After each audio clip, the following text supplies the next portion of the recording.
now we are doing Western Kabuki, and it is happening to each and every one of us. I am Wack Nicholson, so glad to be joined by my consummate professional co-hosts, the Bird Respecter. Say hi, Caleb. Yo. Juniper, say hi, June. Hey. And Alex on the ones and twos. How we doing, Alex? So far as I know, we're all recording, so I'm doing my job. Let's go. Let's go. That's good. A good start. And we're gonna roll right into that momentum with a new friend of ours that we're very excited to join for the first time. Please welcome Marcos at Ainter Show. How we doing, Marcos? Yo, I'm excited. I'm juiced. Like you can't see it in my face, right? Because we can't see you. Because we can't see your face. Exactly. Because you can't see me. But in the theater of the mind, I want you to think of like the chubbiest, shortest, strongest Mexican man you've ever seen. Yeah, Mexicanist man you've ever seen with a big smile on his face. And that's where I'm at right now. I'm just imagining pure whimsy right now. Yeah, pure joy, pure whimsy. 100%, almost psychotically whimsy. Like I might be too whimsical. You know what I mean? Like a smiling Minecraft man. Yeah.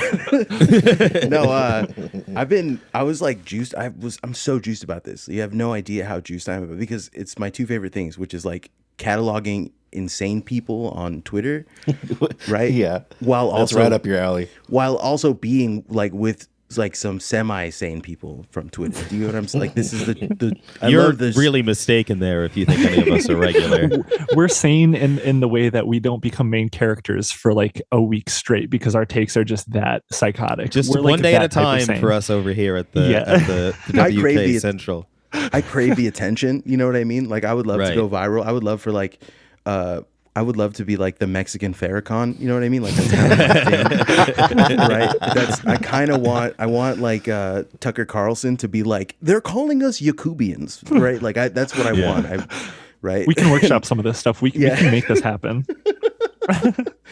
What we need is we need a new name. We need a name that basically just stealing all the Hotep Black Israelite stuff. But I have one. It's Azteps. I've invented this. I've talked to this. Yeah, you're prepared. There we go. Yeah, I've talked about this at length, and I am high key kind of an Aztep. Like I do believe like the original Egyptians probably didn't build that stuff. It was Mexicans, right? Like there's no way that like and then the slaves in the Jewish slaves in the desert. I don't believe it. I'm sure that they were oppressed, but I guarantee you they contracted that shit out to a Mexican. They had to, right? Like I am so glad that we're starting the anti-Semitism so early. I think it's really important to listen. There's no anti-Semitism here. I have a podcast called The Ain't Shit Show, and it is the only Semitic podcast. We are wow. Yeah, we've gone. Yeah, we've famously the most Semitic. We stand Semitism, right? We're 100% pro-Semites. So like this was my experience when I guested. I'll give you credit there. Exactly. Not even here. Wow, we're not even. I was waiting for you to turn into like a Kanye thing of like we are Jew, we are not Jewish. Mexicans are the real Jews. No. We recognize it. We recognize the homies come from everywhere. That's really what it boils down to. Radical homieism, as you said so many times. Yes, radical homieism is interesting. I've been talking about it for a stupid long time, and it's my little pet project to turn like American white people into Mexicans, like through identification. You know, how does this work? Because I'm a white person. How am I going to become Mexican? What is this? How did she get in on this? Mexican's hard to explain to people, like because everyone thinks that Mexican is like being Mexican is like a one-way thing. Like you can only be Mexican in one way, but there's so many different paths to being Mexican. Do you know what I'm saying? Like really what it boils down to is like there's a bunch of different types of fools. You know what I'm saying? Like there's like fools come from everywhere. There's all kinds of different ways to be a fool. Like there's no one direct path to it. You got like sad fools, you got goth fools, you got rocker fools. You know what I'm saying? Like there's so many different ways, and they're all essentially Mexican. and like the like, Are they? I've never heard of that part before. Yeah, so like the Chicano, so it's weird. Okay, there's like there's a little like science to it, right? Like there's a little not race science. I don't want to say race science. That's the wrong thing. Anthropology. Wow, man, we are going cultural, hard right out of the gate. So, Welcome. anthropology, yeah. Anthropology is the word I was looking for, but my brain was like race science. Wrong thing. Quite different. No, yeah, extremely different. But like there is like a cultural significance of like the Chicano experience in America is not one thing. It's not one color. It's a ton of different stuff. It's like an amalgamation of all these different types of cultures stacked on top of each other, and there's not one way to approach it. And that kind of puts you on the outside of being like Mexican from Mexico and like being American. So you're like in this weird stage where you're like an American, but you're not an American. And you can't, and like that diaspora is expressed through like so many different cultures, right? But like Chicano people, which are like Mexican Americans, are the first people to be like, we're our own thing and we're just going to do our own thing. And so now you have like Chicano fools like that. They like, all they do is they paint Goku on the side of their trucks. You know what I'm saying? Like they're like way into like polka. You know what I'm saying? Like there's so many that different demographic like is huge. Yeah. There's so many different ways to express that. And really what it boils down to is like Chicano culture is about, ultimately at its core, it's about adapting what you like and making it culturally significant.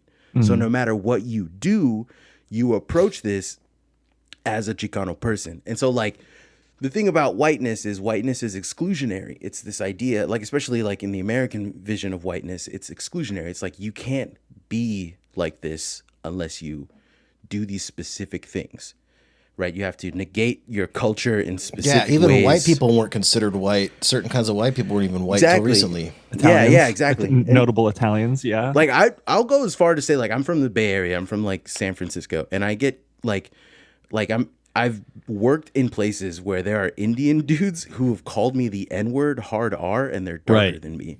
Do you know what I'm saying? And they meant that shit, right? And like in their minds, they're white.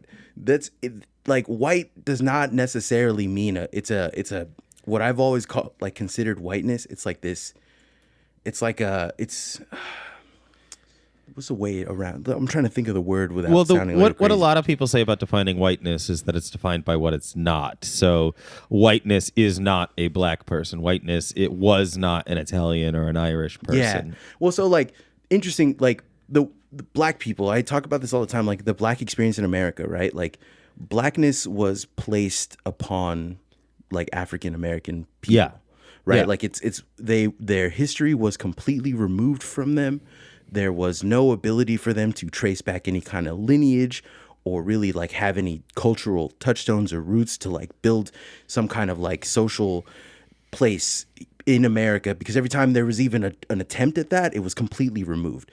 Whereas whiteness is like, yeah, we know all our ancestors, but I'm not going to look into it. You know what I'm saying? That laziness, that kind of I don't want to identify. There's almost like a complicitness. I like to think of like, and this is me being too much of a like lefty about it, but like there's a complicity with capitalism, right? Where like I'm doing this because I know that these are the things that make me the most money. These are the things that make it easier for me to climb ranks. This is the accepted social order. So these are the things that I'm going to do. These are the you know what I'm saying? And that whiteness, honestly, is very stifling, not only like to everyone, like everyone who's in it. There's a need, there's a want for culture to be consumed and being able to, whereas like the Chicano culture of like, if I like it, it's me as a Mexican enjoying it. So it's a Mexican thing, even though it's Japanese anime that I watch all day. It's a Mexican thing to be into Goku. Do you get what I'm saying? Like there's that cultural, and then you know, yeah. So that's the whole point of like that's not what homieism is, but that's like there's the Mexican aspect. There's like a racial aspect to that idea, because homieism ultimately is radical militant friendship. It's Damn, like that sounds good to me. Yeah, it's being like, hey pal, you're mad at me? Fuck you, pal. We're friends anyways. You know what I'm saying? Like that that kind of like approach to just that's like culturally, that's like the Mexican experience. The most Mexican experience ever is that like people will hate on you, talk so much shit to you, and like you'll like kick you and you're like, man, this fucking sucks. And then like when you're at your lowest, they'll be like, hey, we're just kidding, fool. Why are you so sensitive? You know what I'm saying? And it's like there's love involved in that. Even it's radical. It's like there's a constant love in there. And then I just wanted to make that more of a like, what is the word? Political ideology. Even if it's a meme, it's still funny to me. Yeah. What is ideology if not a series of memes? It's all memes, legitimately. Especially these days. Yeah. Maybe this podcast will be the breeding ground of homieism. Maybe I think you we're maybe just here to started something convert. here. Yeah. I'm hoping that more people. This is like I'm so excited. I've been in the group chat for a long time. I am a homieism convert. Yeah. There's like a magical thing that happens every now and then. Someone will be having a rough fucking time, and they'll just go into the group chat and be like, homies. And then 40 fucking responses of just homies. Afterwards. And you understand, you know what it means. You the got vibe is people. right. Yeah, exactly. Homies got homies, and that's all it really boils down. It's a nice little experience. I was trying to explain to people that like I got my start getting, because I was a prolific shit poster on Facebook under my government name. Right, like that's like around people that I knew and went to high school. That's how psychotic. That's the depths of. See, no, like, I started out like that as well before I moved to Left other book? websites. Yeah, not necessarily left book, just like me annoying my real life like acquaintances and friends, which is even worse, frankly. No, I used to do like going back to what I was talking about, like ASTEP. I used to do ASTEP shit all the time to people when they would say like, "Oh, this guy won the Pulitzer Prize." I'm like, damn, it's so cool to see a Mexican guy, and the guy was like Chinese, right? You know what I'm saying? I'm like, it's so sick to see our people like breaking boundaries and shit. And they would be like, what are you doing? And I'm like, hey, homies come from everywhere, fool. Like, just you don't think there's Chinese Mexican homies? You're wrong, fool. Like, See, I think what this speaks to is that if we just love each other, we'll come together. We just have to have homies. there's an aspect where it's difficult, right? Like loving people is hard. It's not easy. It's a pain in the ass. It's not, everyone loves to like paint love as this idea that like all you have to do is have love in your heart and it'll change. And it's not. It's work. It's hard ass work. It sucks. There's lots of people on earth who don't love themselves and who maybe never will or can't like recover the trauma that they had growing up, or like, you know what I mean, situations that they've been through that can make them have normal, adaptive, like good relationships with people. And so it's going to be constant work to love these people. And like I'm one of those people. Like I barely like myself, but I got to be a better person, not for me, but for the homies. And I'm one of them. Do you get what I'm saying? Like you're all in it together. You got to do it for the homies. Yeah. Yeah. I totally get it. Yeah. And so that kind of like that like, I don't want to get too like, philosophical here, but like Zizek inspired this idea, like that idea of the big other, where like the big other was a negative aspect, where like the big other was judging you constantly. So it's why it kept you in line.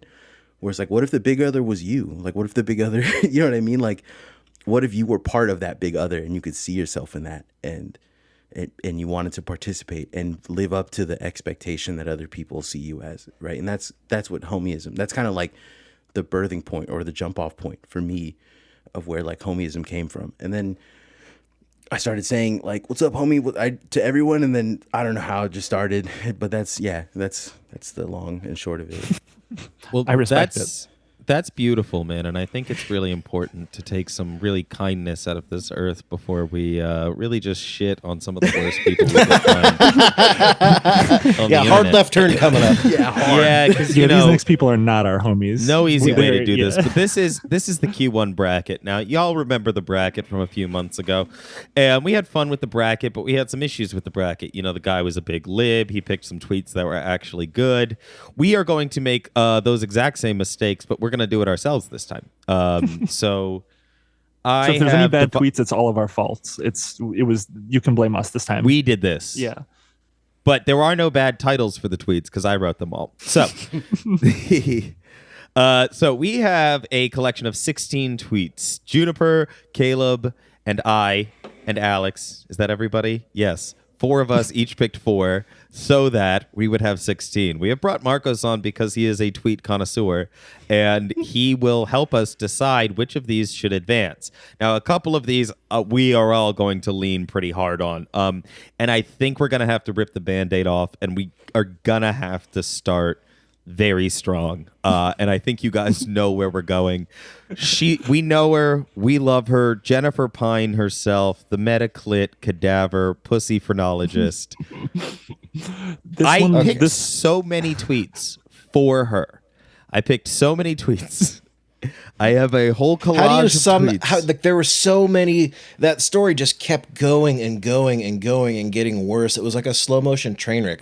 Which tweet did you actually pick? I knew you were going to pick her, but I have in front of me. Do you want to sum up who she is for anybody who is very confused right now? Yeah, There's no way you can't know. There's no way you can't know. There's no way you can't know. Listen, I don't know, but I heard those words and I was like, I kind of get it. Wait, you don't actually know? Did you? No, I don't know who this is. Holy shit. Only because I like everyone I know talks about when everyone I know talks about something. My immediate response is, not my business. You know what I mean? Right? I don't know. This shouldn't have been any of our business, to be honest. We shouldn't know anything about this person, but we do. You said phrenology. You said necrophiliac phrenology, and my brain was like, you need to know about this. This is important. so context. All right, please. so I am give us an sharing my elevator pitch screen for the pussy phrenologist. I am sharing my screen of some of her tweets so you can see. I said Jennifer. It's Jessica Pin, at Metaclit. She is an activist and a crusader for female anatomy. Now, if somebody had said to you, don't they pretty much know what anatomy does at this point? I would have said, yeah, I would assume they pretty much know what anatomy does. But Jessica has taken it upon herself to study the anatomy, and not anatomy, a specific organ, the clitoris. And she is entirely preoccupied with the structure of the clitoris, the shape of the vagina, and the proving of the power of the vagina. And as you can see in the one I have here in the center, this is the first one I think that I saw. These vulvas circled in red are, by contrast, obviously female, is how it begins a thread. She begins a thread mid-sentence with images of plaster casts of human vaginas. Well, so to put a fine point on this, Jessica Pin had like some kind of surgery when she was younger that she was not happy with. Some kind of. It's also probably worth pointing out that like she actually does have like legitimately helpful and useful scientific. What's the word? She actually has done important things in this field to help understand help the medical community understand the clitoris a little bit better. But this whole thing began because she saw an art project which was like plaster casts of vaginas and of women's vaginas, and then said, "Oh, I can tell just by looking which ones are trans and which ones aren't." Yes. And so this is like a whole transphobic connoisseur. thing. This is this is like the transvestigators, but specifically for vaginas. Like that's what this turned into, basically. Yeah, and so it started that way. It turned into something quite a bit darker, I would say. Significantly darker. We've only gotten to the pussy phrenology aspect. Yeah. Okay, so she has in her bio a running count of how many times she has changed a medical textbook to include the structure of the clitoris. Good for her. But she has also says that she has been on The Daily Show on there. I watched this clip. I don't know if any of you went out of your way to watch The Daily Show I hadn't. pussy clip. She wasn't on the show. She Zoom called into the YouTube channel for The Daily Show. Nice. It's not the show. Yeah. And she is basically just like a lol cow there. And they're like, so tell us more about the pussies, Jessica. And she's like, I'm going to tell you all about the pussy. It's like she's just like feeding into it. It's like clearly a thing. I didn't know anything about her other surgery, but it's very hard to find information about her because anytime you look up basically any word in her tweets over the past few years, she just randomly has pictures of dead bodies and dismembered corpses, either in the background or as a part of something else she is doing. she has discovered all these things about the clitoris by dissecting cadavers, which I understand happens and is necessary for science, but I also don't need to see a series of detached clitori on a person's Twitter account. I don't think that is necessary for any of us. And so then she has some other posts where she's like talking about okay, so here's one from 6/25/20.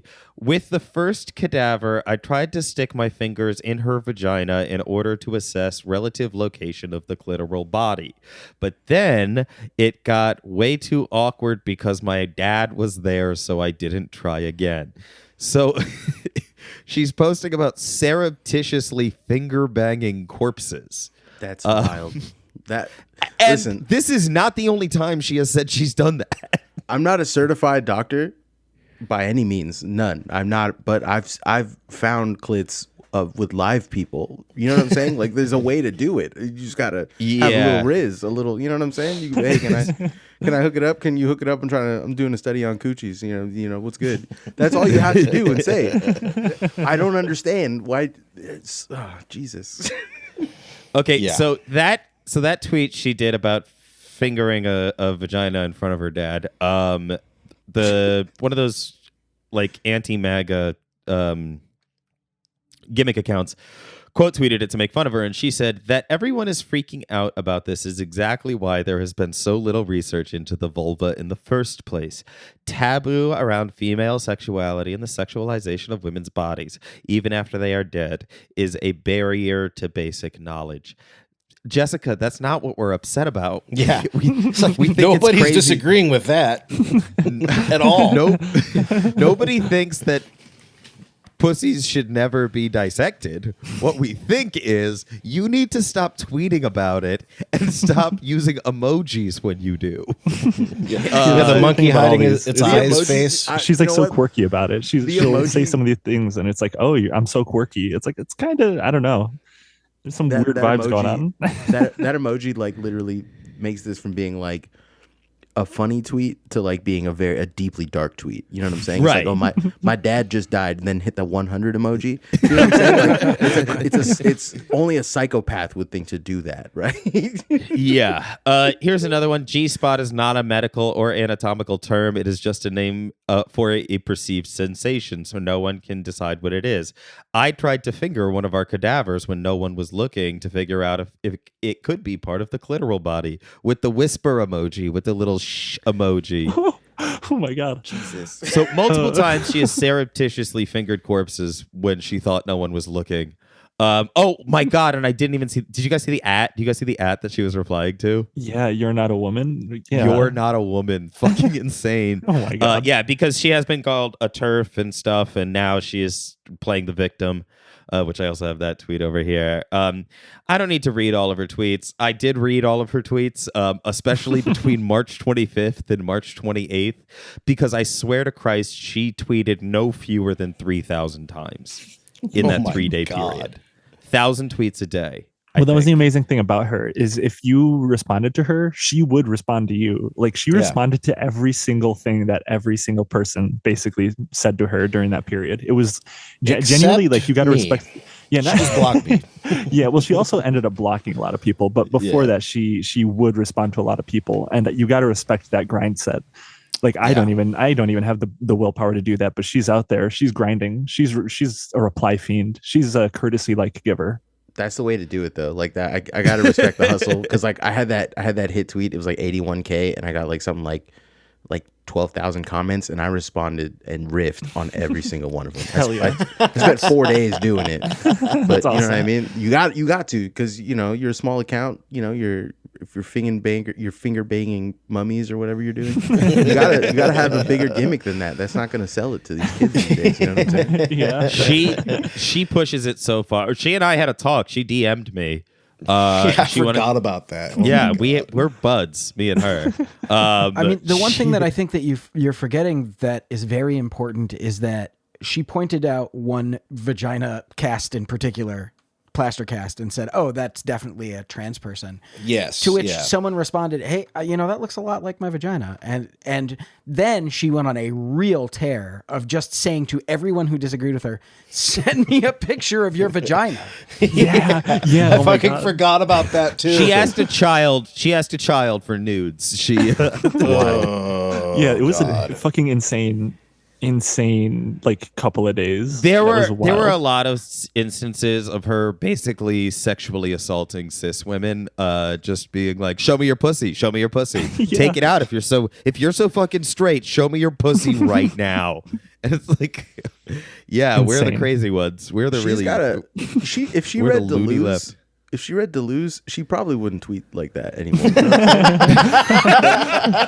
Like if she just understood what her desire was, you get what I'm saying? Like that's really what it boils down to. If she understood the mechanism and vector of her desire, she'd be like, oh, I'm tripping. I've been tripping. You know what I'm saying?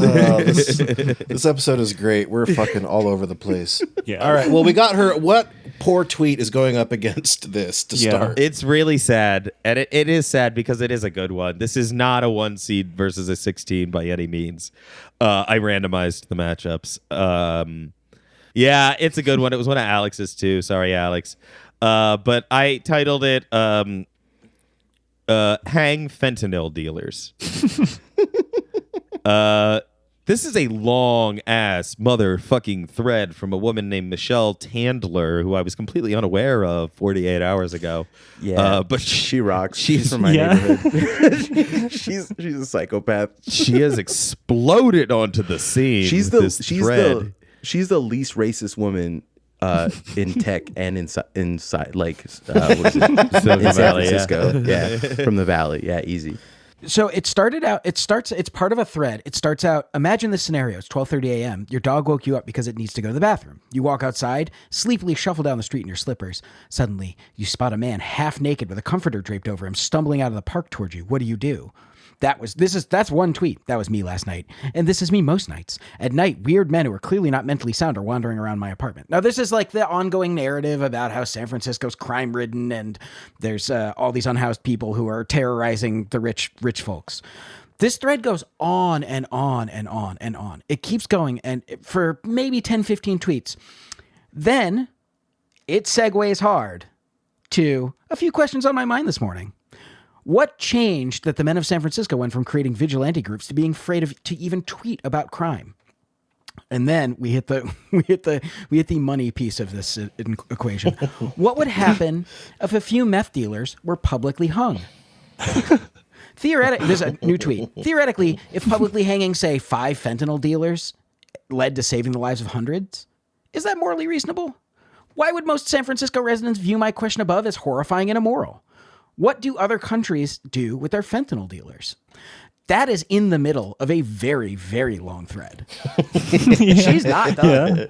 Yeah. It's an insanely long thread, and she is on a whole one on this thread. It's kind of based when you think about it, because like the guys. Go ahead, Marka. We're gonna let you cook. Let me cook. The guys who are bringing fentanyl into the communities are cops.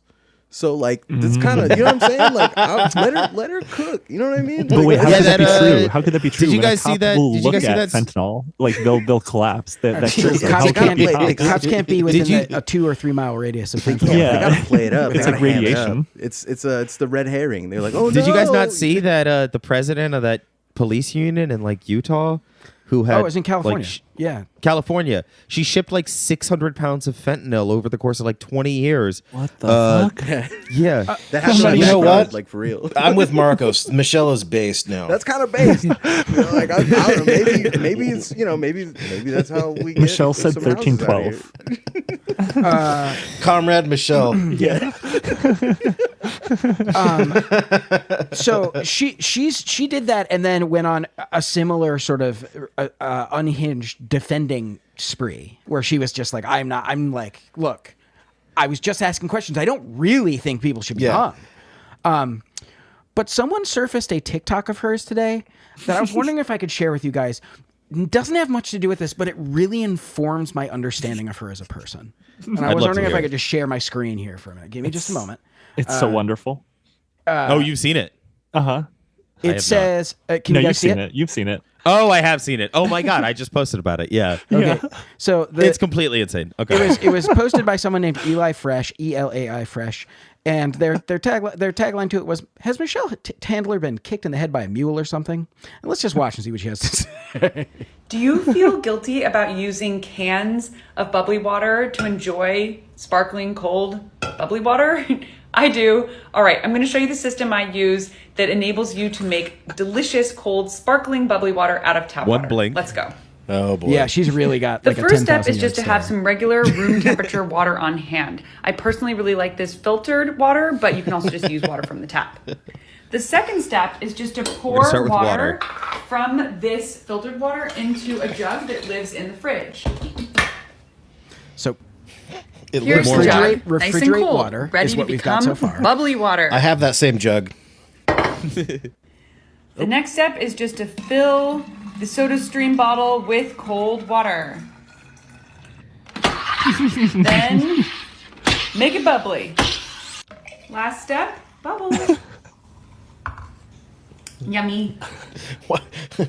it took the them recipe. a full minute to make a TikTok about how to How to use a use soda a soda stream? stream. I found that extremely And it's not just informative. that she I don't know did what it. you guys. It's I that don't she know said what it was y'all a are talking about. system. That's her system. That's her system. It's using an appliance. It's a great system. What she did is she read the instructions to her soda stream, put the instructions down, and then like used the Men in Black like thing on herself, and then just totally forgot everything she just read and did it again. Like she just totally she forgot. discovered this. It's so funny. I can tell none of you have ever worked in like Silicon Valley. Like I worked in tech for a long time. They're all like this. Her like text there is not that bad, right? And I my found God. that extremely informative, right?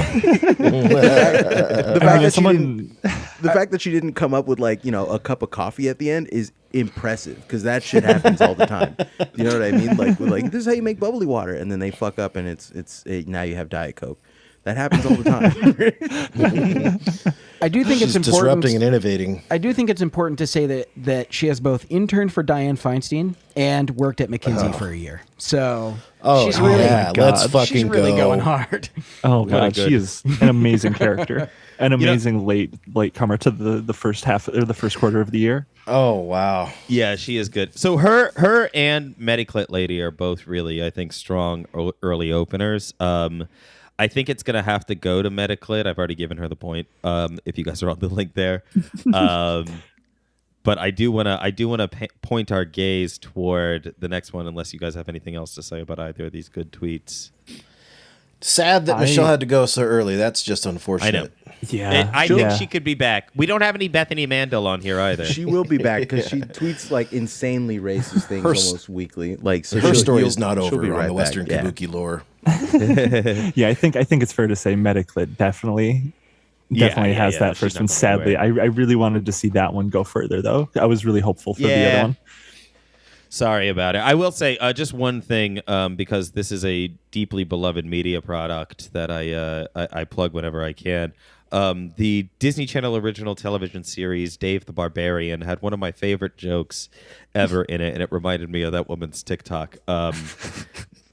So the whole thing, it's like a comedic thing. It's supposed to be he's like a warrior who's trying to prove himself. He has a sword that's in love with him that wants to have sex with him, and he just does like feats of bravery, but he's kind of an idiot. It's a kids show.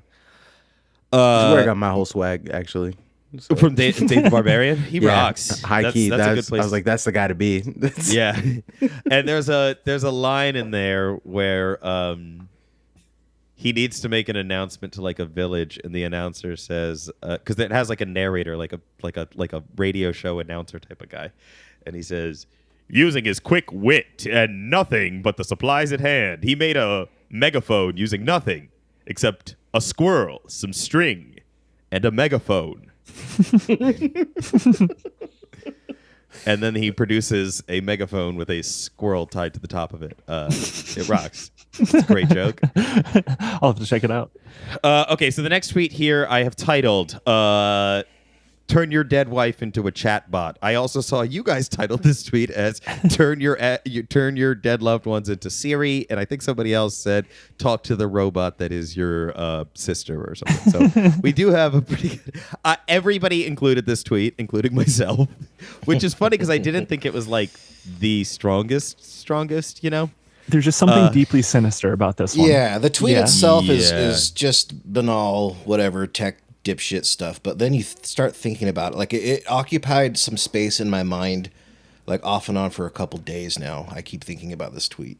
So Marcos, with your background in Silicon Valley and your the fact that we all picked this one and you haven't picked any for this particular bracket, would you do the honors of reading this 3-tweet thread?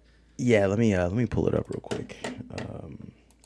It's only from 2 days ago too. Jesus. Yeah, this has got to be one of my favorite. Like the delivery, it wasn't so. I don't like the actual tweet. Start regularly recording your parents, elders, and loved ones with enough transcript data, new voice synthesis, and video models. There's a 100% chance that they will live with you forever after leaving the physical body. This should be possible even by the end of the year. The follow-up, though, this isn't the tweet 2 days later, by the way, the follow-up. Yeah, this isn't the good tweet. This is just the setup for the good tweet. Because the good tweet is, saw the Black Mirror episode everyone is suggesting. I get it now. It's a very personal issue, and I'm sincerely apologize for hurting anyone's feelings. I'm going to start saying that for anything, right? If I'm 14 minutes late to work, I'm going to be like, yo, hey, look, man, my bad. I saw the Black Mirror episode. I realize that it's very personal. It's a very personal issue, and I sincerely apologize for hurting anyone's feelings. You know what I mean? That is tweet of the year as far as I'm concerned. It has like some low-key riz to it too. Yeah. Like you can't help but like feel for the dude. Yeah, like really. He was like, oh, he's like actually you like, oh, this dude actually felt it. Like he knows now. He's not just lying. He knows. He understands. It's wild that Black Mirror is the thing that radicalized it. It took him that show to think that maybe this is a little fucked up. Yeah, but no, that is something that's really weird. Is like I think we've seen it within the last 5 years a lot in like movies where an actor or an actress will die and then it's like computer generated like lines that they're giving in this movie that they never gave while they were alive, and it's like, do you want that in your real life with every single person you've ever met? No, I don't want that. I really don't. I really don't want like new lines from people that are dead. The Anthony Bourdain documentary, I don't know if it was words that he had said previously or written in a book or whatever, but they decided to use an AI to speak the words as the documentary narrative, like the narration. And it's so fucking weird. So knowing that going into it is just spectacularly ghoulish, especially since his ex-wife prior to Asia Argento was like, I'm not cool with this at all. I think it's disgusting. I think it's so fucked up that you guys did this. That's really not good. You have to understand, a lot of these guys though don't experience like normal human emotions. You know what I'm saying? For them, like when like a significant person in their life dies, they're like, oh, well, I have to code. You know what I mean? Like there's a strange. I had a guy. Oh, okay. Actually, I don't know if I'm allowed to tell this. I should tell the story, but I don't know. This is a one of those things where I might be NDA'd on it, but I might not. But I want to tell it, so don't cut it. Don't cut it. Fuck it. Don't cut it. Don't cut it. Yeah, don't cut it. You know what? Fuck my life up. Let's let it ride. I got fired from Uber when I was working there. How do you? Go on. I was like working in the office, not like as a driver. Oh, I see. Yeah. But I got fired from Uber. I was an events coordinator. And my mom had a stroke, and we had this huge, massive event that used to go on once every month. We were going through hyper growth is what they called it, but that we were like literally hiring. Like, oh, do you have a pulse? Do you know what code is? Come on, let's hire you. They were doing that, and essentially it was like a money laundering operation. They were just hiring anyone who could speak, essentially. And so our head count, because they would onboard everyone at once, like in the middle of the month. They would do this thing where they would onboard everyone at once, and our head count would go from like the 200 or 300 that we had in office to literally 1,000 people. And it would happen for 3 days. And there was breakfast, lunches, and dinners snacks involved, activities, parties, and after parties. And I was an events coordinator, and I was one of 3.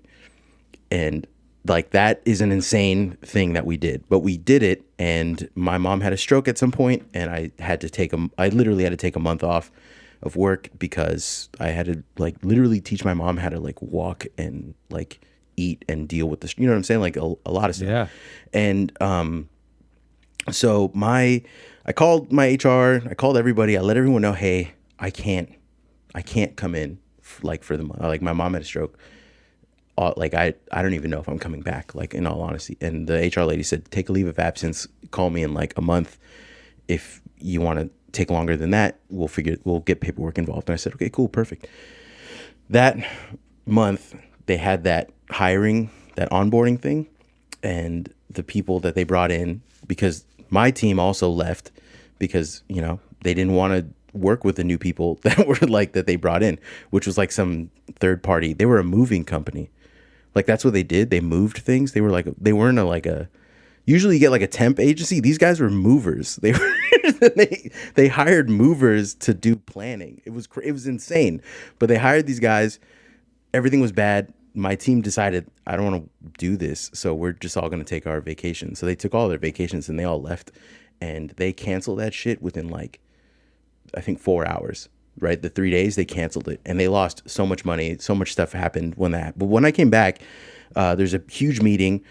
I get called into the main office working with TK at the time, which is Travis Kalnick, and I go in there to work, and like he has this big fucking stupid giant room called the War Room.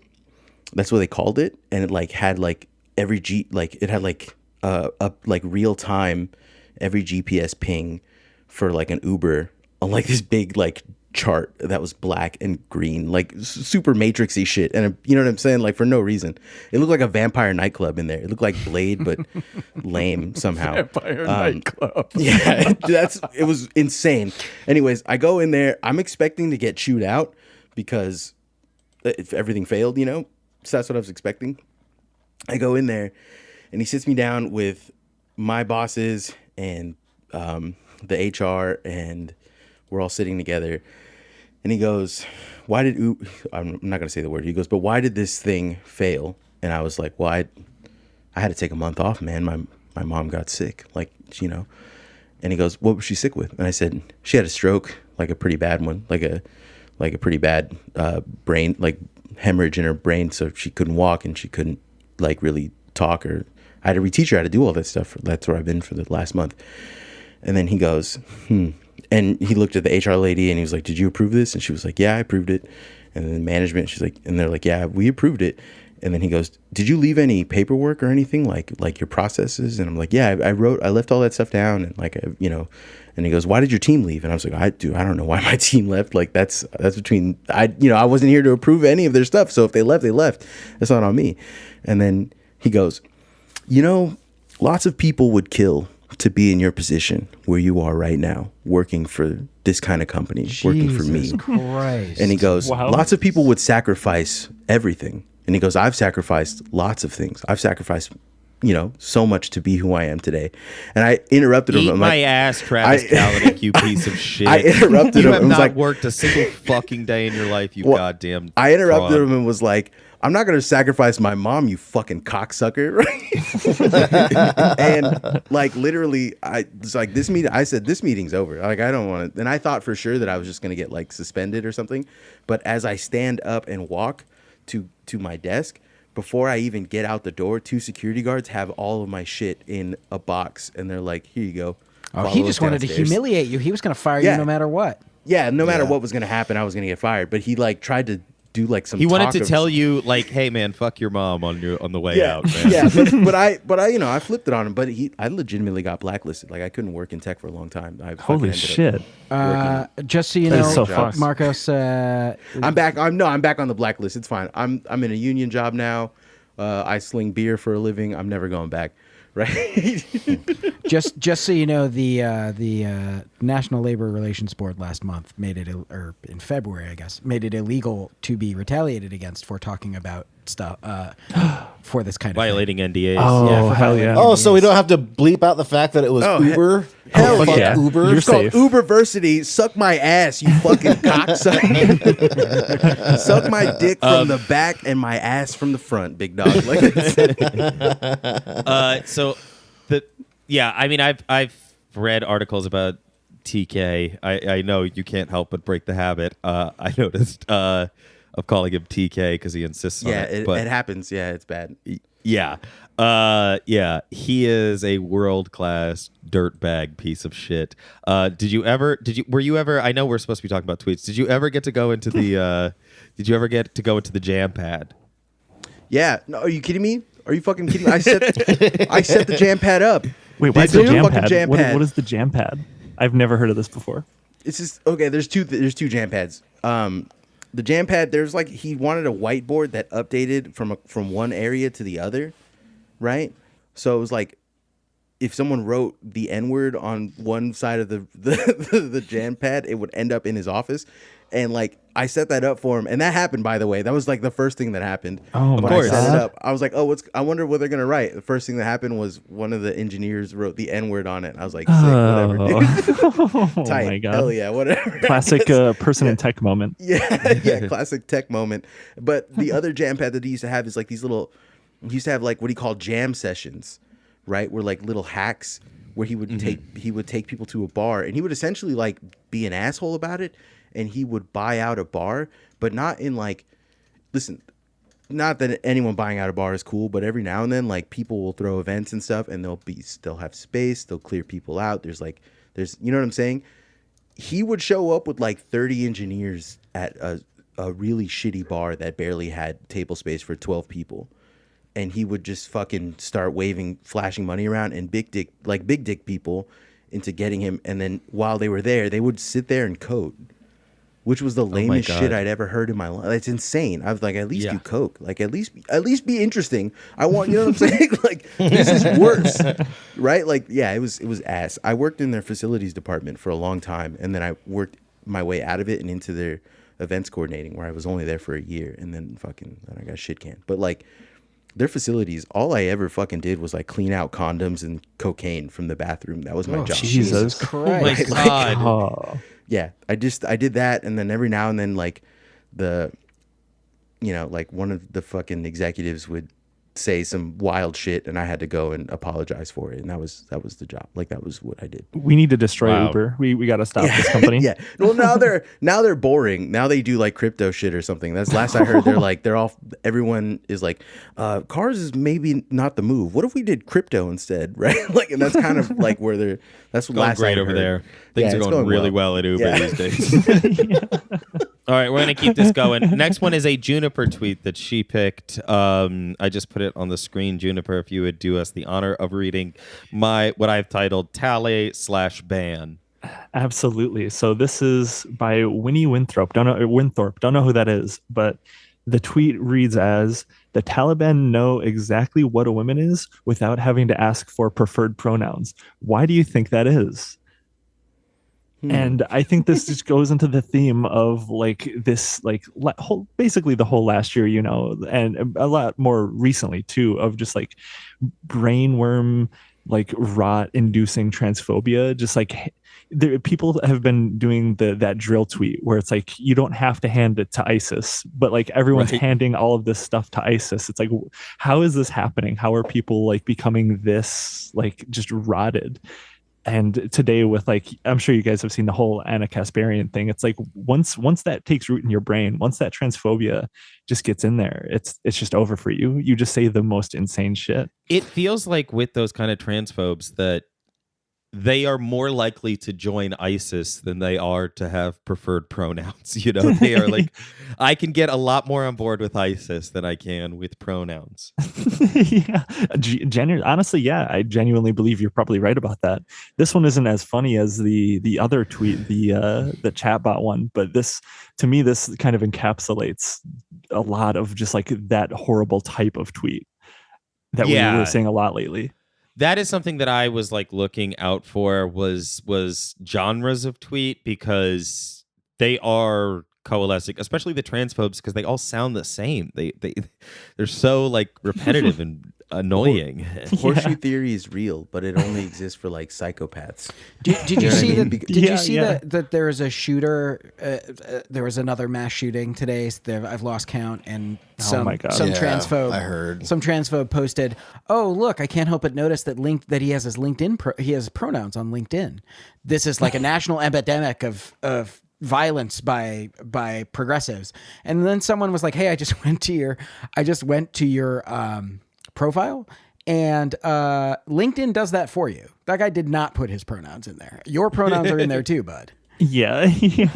So like that Colin, I can't remember his last name. That some fake news right wing media creep. Just some dipshit. So he did that, and then it goes even a step further. It was really funny because he is like, "Oh, you libs are fucking photoshopping it, blah blah blah." And so he went to his LinkedIn page and took out his pronouns. And then someone hit him back with a link to the archive. It's like, no, man, you're fucking caught lying, dog. Like your pronouns were on your LinkedIn. So yeah, it's just like a disease of the brain. We need to put it in the DSM, like the next DSM-6. This type of brainworms needs to be studied. I genuinely believe that.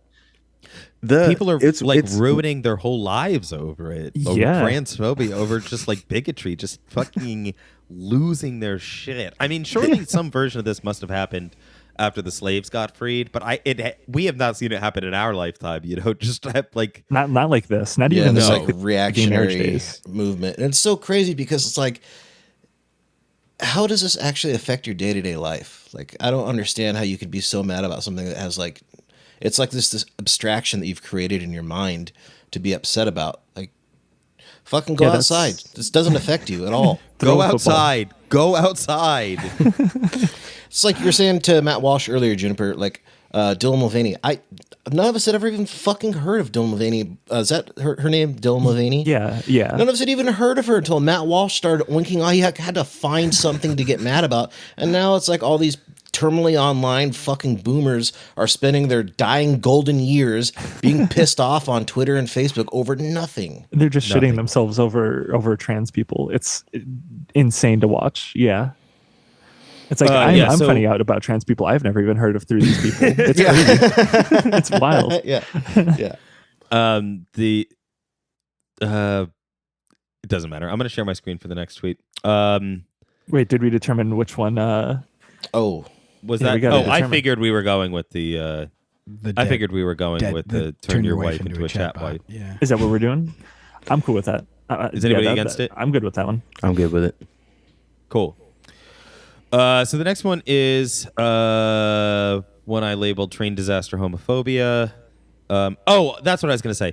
That all that trans stuff, like that concern about insane transphobes, is the reason that we aren't doing any Bud Light tweets this quarter. Is because we just don't know where the Bud Light situation is going to take us, so we don't want to collect any tweets right now about that. Has literally affected my job. It's wild. I throw beer, you know what I mean, for a living at work. Mm-hmm. That's what I do. I like unload trucks and I stock beer and it's wild to me. Like I live in like the Bay Area. It's not there's no such thing as conservatives out here, but like lots of people are just like for fucking no reason. All of the Coors shelves are empty and they're buying it to dump it, which is great. Like they're paying for it. You guys are you're supporting it. You're saying trans rights in a very strange way right now, dude. Like, what are you doing, dude? Like, people, yeah. And people are like, people have been like, oh, I'm looking for like Coors, or where I can find Coors, and I'm like, you have a full case of Bud like in your. What is going on? And they're just like, well, it's from my in-laws. What are you talking about, dude? Also, the Bay Area, like the more south you go, there's a very strange thing that exists. But there's like a type of guy that is essentially just from Texas, but he's never left. He's never left the Bay. Do you know? There's like, I don't know how to explain that, but he drives a big pickup truck, and he owns like maybe $9 or $8 million. Yeah, no, I get what you mean. He's like culturally, he's a Texan, but he lives in California. Yes, and he has Wi-Fi in every room in his house. You know what I'm saying? And he has a work from home job. But are those like free state? What is it? Jefferson Free State guys? Yeah, yes, and they exist in the South Bay, like near the San Jose area where I'm from, you know, and they're not up in the north. They're not in like San Francisco because it's not safe enough for them because they're scared. Fentanyl's gonna get them. Yeah, exactly. All right, so this next tweet I've got here, this is another genre tweet. This is one I picked. I didn't specifically want to shout out this specific one, so I won't read their @ but I've seen so many like this that the tweet reads, commenters, quote, Pete Buttigieg is responsible for everything wrong with the Department of Transportation, end quote. What they're actually saying is, I'm a small-minded homophobic bigot who is terrified of Pete Buttigieg because he is intelligent, articulate, and far more capable than me. And I think it's very funny to be like, he's jealous. The Secretary of Transportation. He's the guy to get mad at. It's my favorite type of resist lib like tweet. They're just plentiful and always funny. All right, next one's Juniper. Juniper, what do we got? So this is a vaccine one. Somehow in 2023, there's still people doing vaccine type shit. So this one, there's like just a general like question, like it's just like a bait thing where a million boomers will say the same thing. Call and response type tweet. Yeah, call and response, which they can be fun. But this one reads, why aren't marriages lasting like our grandparents' generation? What's changed? And there's a lot of like really good answers to that, I'm sure. I mean, people are thinking about that a lot. But The blacks marrying our white women. Yeah, white genocide. Yeah. But this person says, in all caps, vaccines, which which is an angle to this question I have never seen before. And like, I need to know how vaccines are like influencing marriages. Like, is it because like one person is getting the vaccine and the other person's like divorcing because they're vaccinated or not vaccinated? Like, what's the angle there? I don't get it. Cook. Let my man cook. I feel actually like it raises podcast. way more questions than it answers. I'm gonna need him to actually cook for quite a bit longer than that. That's bananas. I need more. This guy describes there. himself in his own profile as a broken man. So, good. That's amazing. I didn't see that. I'm looking at his page right now. Oh, he Canadian, bought a blue by the check, way. you guys. Don't you worry. He bought a blue check. Fuck, this is the No, best. this guy rules. might actually be a legacy. This guy might actually be a legacy. He's got 51,000 followers. Oh, you know what? Yeah, because Whack, I don't know if you know, but Elon stopped distinguishing between legacy and Twitter Blue. So it's like just one description now for every person. Oh, so I'm just assuming everybody bought it now. That's my Yeah. new move. Yeah, I actually save people self unverified today because I saw that. couldn't handle it. And then someone's like, Yeah. dude, just so you know, it's going to come back or something. Yeah, That's apparently- I love it. Apparently, Brilliant he's website, bringing sir. them back. I self-unverified because I was like, I don't want to be associated with the people. I don't want anybody to confuse me for someone who paid for their verification. Yeah. And then incredible system on this website. and then someone was like, oh, they run a check. They'll like run a check on your name change, and as long as it's not impersonation, you'll probably get it back in a couple days. Which like, what the fuck? What are we doing here? Horrible Well, he also website. tweeted today that he's going to remove. This is not a joke. This is not a bit. Elon tweeted today that he's removing the remainder of, because he started with the New York Times. He's doing the remainder of legacy blue check removals on 420, April 20th. Because that's the epic weed number. It's the funny number. Yeah. I don't believe It's the funny number. No, he genuinely, that's the plan. And it's probably not going to happen like it has never happened every It other was time. supposed to be April 1st, or we just had to forget about that. It was supposed to be April 1st. And then it was ACAB like- Babylon B just said they tried 4/1, but it failed. They missed 4/20. If they missed the 4/20 lay epic Reddit bacon date, will they try for June 9th for 6/9? Ooh, there you go. He will. There If you go. it doesn't happen on 420, they're doing June 9th. It has And to then happen. if it doesn't happen on June 9th, it'll be on September 6th because that's 6/9 in other countries. Well, that's my birthday, Yep. so you know what I mean. Yeah. He's gonna do then it it's for me. definitely- right? it's He'll Just do do it it on a for me. funny number. Yeah, doing it for me. Oh, Elon, what a guy. So what do we think? Do we like vaccines cause divorce or train disaster homophobia? I'm leaning vaccines cause divorce myself. Yeah, the vaccine. I'm going with divorce vaccines is- cause divorce. It's That's so crazy. unhinged. Yeah. I It's feel so like I could perfectly watch. I could insane. watch a 2-hour YouTube, like a 2-hour YouTube analysis of that tweet to try and get to the bottom of it. Yeah, there's a lot there. There's a lot. That's an that we ink can blot uncover. test. Like you read that tweet, and then what you take from it says more about you than him. That's genius, honestly. Yeah, we have to choose it. Great. So that has been chosen. Next one is a Caleb special. Oh, let's go. And I love it. It was one of my specials as well. Oh, hell yeah. Yeah. Having sex when your children are in the house is weird. Full stop. If you want to have sex that bad, then do it when no one's in the house. Have someone babysit your kid. Rent a hotel. They don't need to hear it because it can be incredibly traumatic. Do better. Then there was, there was like a million follow-ups on this about how. Oh, wow. That's the main tweet. Then there's like follow-ups about how it's essentially pedophilia to have sex in the same house as your children. Oh my God! I read saying that you're a sex addict if you ever have sex with your child inside the home. Yes, correct. I had the word. I read the word allosexual, and my brain exploded. I didn't I don't know what that means. I don't know. I don't know what it means. I think I know what it is, and I hate it. You guys Please are gonna say it. fucking hate it because I think I know what it is. I'm gonna say what I think it is, and if I'm right, I will seem like a genius. What I think it is is that you only have sex with people you like. I think you're. That's insane. I mean, also, I'd be doing that.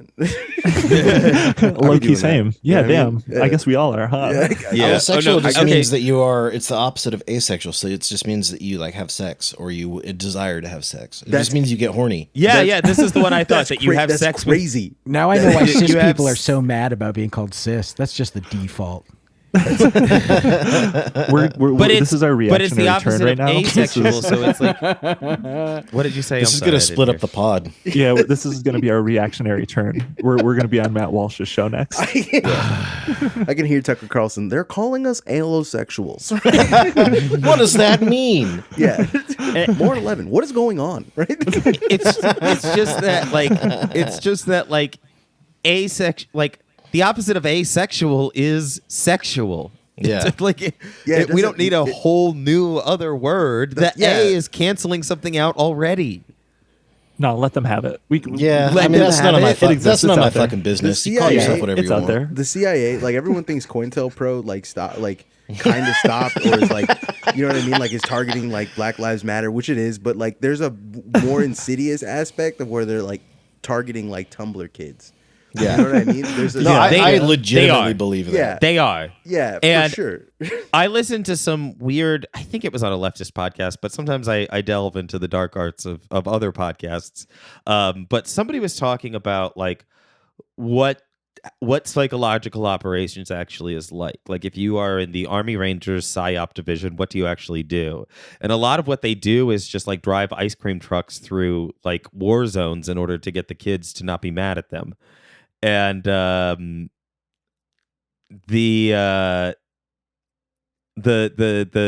all of the PSYOP guys are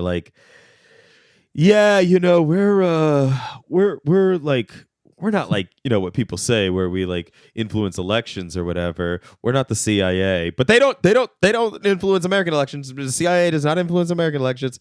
But yeah, they do some real cool stuff over there. I wish I was doing that shit. And so they're basically the CIA's got a Tumblr account and they've got a lot of socks that they are setting up to. Absolutely. I've tweeted about this a couple times, and I'm not going to go on a big rant because I know we're halfway through and we still have a long way to go. But I'm having a great time. I did PSYOPs professionally for a living in a past life as a contractor. Oh my God. I tweeted this a couple times and it blew up and people were asking me to share my stories. I don't really want to. So I work basically all private sector, but my company did have a division where you had to essentially get a security clearance and you would work for essentially doing this kind of work for defense contractors. And apparently even, my coworkers and stuff wouldn't even talk about it with you as a joke. But this is the things that they were doing for the government, for the army. I mean, the army is actually pretty transparent about it. This is a while back, I posted an article about how the military is training Ukraine on how to do psyops, because I was getting yelled at by the NAFO fucking whatever Doge dickheads. Yeah. And I was like, you guys dudes. have, like, I do believe, for the record, that is, I mean, I have no proof, of course. I do believe that's definitely a psyop. And, we train Ukraine on how to do internet warfare, basically. And there was a whole article. They don't even deny it. They're like, this is how you do it. This is how we do psyops. And this is how we're training our allies to do psyops, and blah, blah, blah, blah, blah. And there are contracted private companies that do some of the legwork for that. And I worked for one of them. So maybe someday we'll do a fun episode on some of the stuff that I've seen and done. That would be amazing. The next one I know I had somewhere, but I can't seem to find it. I entitled it "Enslave Dobby." Does anybody? Yeah, I know which one that is. I can pull it up in just a second. And it was mine, so I'll read it off as well. Okay, cool. Okay, here it is. So it reads as such. The Harry Potter house elves not only want to be enslaved, but it's also heavily implied in the fourth book that really bad things happen to house elves when they're freed. In parentheses, blame J.K. Rowling's bad writing for not being clear. Assuming this is true, enslaving them is probably more... it's probably morally correct. Jesus. Fuck, man. I love the Harry Potter people that are like the holdouts that still love Harry Potter, even despite everything. Yeah, it's just incredible. This is, logging onto Twitter to justify slavery. Yeah, chattel slavery, but for elves is wild to me. Yeah, dog. Yeah. J.K. Rowling J.K. Rowling did like the same thing that Kanye did. She did the same thing that like she elevated it to such a point where you either have to be so dedicated to Harry Potter that you don't care that she is transphobic, or you yourself become transphobic on purpose to be more like J.K. Rowling. I think that is what we were seeing with these people. It goes back to that like brain, it like roots into your brain, it just ruins you. There's just I genuinely believe it needs to be studied, because in what world are people going online and just typing stuff like this for free and not a bit? Like it's just incredible to watch. And I've got to say that for my heart, I feel like that enslaving house elves on purpose without anybody ever asking you to is a much more compelling, unhinged tweet than the having sex with your kids in the house is pedophilia. Yeah, no, that's me. House Elf wins by a landslide. Sorry. Yeah. Okay. Yeah. Okay. Yeah, because especially with the other one, like it was an insane tweet, but it was like very clearly just like some 18-year-old that like got too in like over their head and was like being like hounded over it. It's the a internet kid wasn't what it was heard when I his was a mom teenager. getting dicked down one night. That's literally what that is. You think that's literally, I saw it instantly. I read that. I'm like, oh, you heard your mom get dicked down. 100%. There's nothing else that it is. That's all it is. Yeah, you either recover and you get a weird fetish, or you know what I'm saying? Like there's other ways around it. You don't have to do this, right? Like yeah. And it is a good one, but Enslaved Dobby is just no, dude. Enslaved Dobby is Enslaved Dobby advances. It's the Twitter file.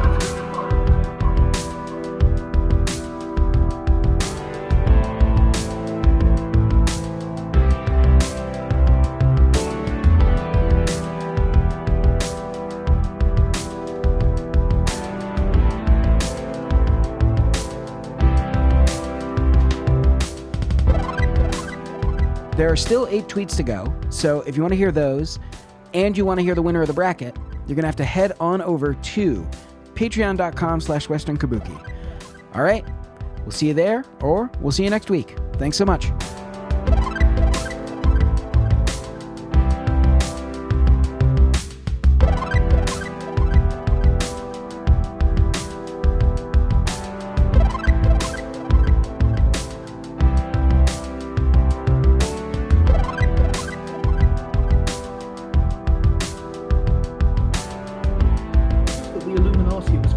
To silence right-wing voices, and they denied having done so.